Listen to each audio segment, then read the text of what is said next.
তো হ্যালো, আসসালামু আলাইকুম বন্ধুরা। আজকে আমি ঢাকা যাওয়ার উদ্দেশ্যে রওনা হলাম। আর এখন আমি আছি ভৈরবের ব্রিজের উপরে। এই যে আপনাদেরকে দেখাতে চাচ্ছি, ওইটা হচ্ছে রেল লাইনের রাস্তা। আর আমি যাচ্ছি বিশ্ব রুট দিয়ে। তো আমাদের গাড়িতে আমি একা ছিলাম না, আমি এবং আমার বন্ধু পলাশও ছিল। এই যে একটু দেখানোর চেষ্টা করতেছি আপনাদেরকে। অবশেষে আমরা ভৈরব রেল স্টেশনের মধ্যে চলে আসলাম। রেল স্টেশনে চলে আসার পরে দেখতে পাচ্ছি এখানে টিকিট নাই, কিন্তু গাড়ি আছে। গাড়ি ছেড়ে দিবে 10 মিনিটের ভিতরেই। পরে আর কি করবো রে ভাই, ভিতরেও জায়গা নাই, মানুষ দাঁড়িয়ে আছে। চলে আসলাম ছাদের উপরে। দেখতেই পাচ্ছেন দাঁড়িয়ে দাঁড়িয়ে আপনাদেরকে আমি চারপাশটা দেখাতে চেষ্টা করতেছি। তারপর হঠাৎ করে দেখতে পেলাম একটি মালবাহী ট্রেন চলে আসলো। এই যে ট্রেনটি যাইতেছে, অনেক বড় ট্রেন। মালবাহী ট্রেন এমনিতে অনেক বড় হয়। মালবাহী ট্রেন দিয়ে আমাদের বাংলাদেশের সব মালামাল আদান প্রদান করা হয়। আপনারা দেখতেই পাচ্ছেন, অনেক লম্বা একটি ট্রেন। মালবাহী ট্রেনগুলা একটু বেশি লম্বাই হয়ে থাকে। আপনারা জানেন কি না আমি জানি না, তবে আমি জানি এইগুলো অনেক লম্বা হয়ে থাকে। আর আপনারা ভিডিওর মধ্যে দেখতেই পাচ্ছেন এই মালবাহী ট্রেনটি অনেক লম্বা।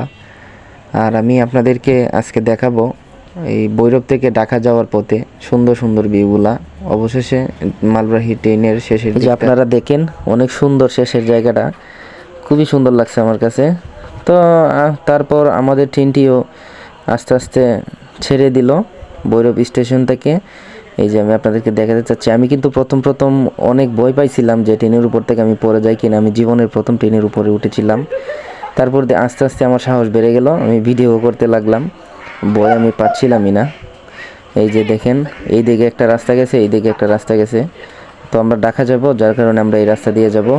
আর ওইটা অন্যদিকে গেছে, ওইটা আমার মনে হয় চট্টগ্রাম গেছে। তো আমার মতো আপনারা আবার ট্রেনের ছাদের উপরে চড়ে কোথাও যায়েন না, কারণ ট্রেনের ছাদের উপরে করে জার্নি করাটা অনেক রিস্ক।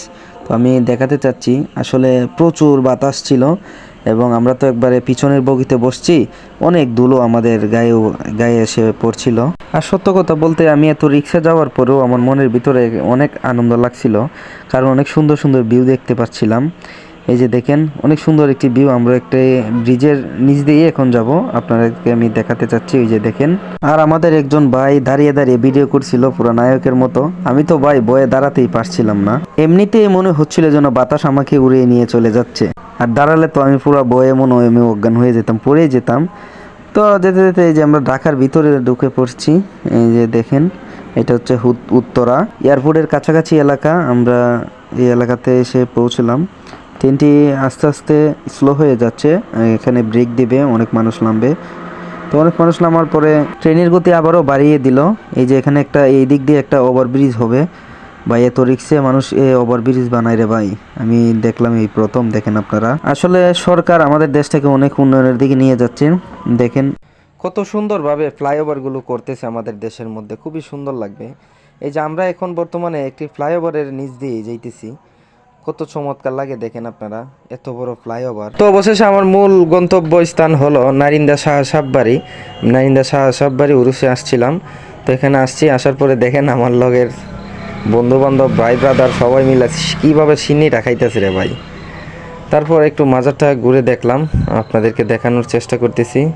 এই যে পাশেই আবার ওয়াজ হইতেছে, এখানে মানুষ বসে আছে, আমরা ওয়াজ শুনতেছি এবং চারপাশটা দেখতেছি অনেক ভালো করে। আমি জীবনের প্রথম গেছিলাম নারিন্দাতে, অনেক ভালো লাগছে সেই জায়গাটাকে।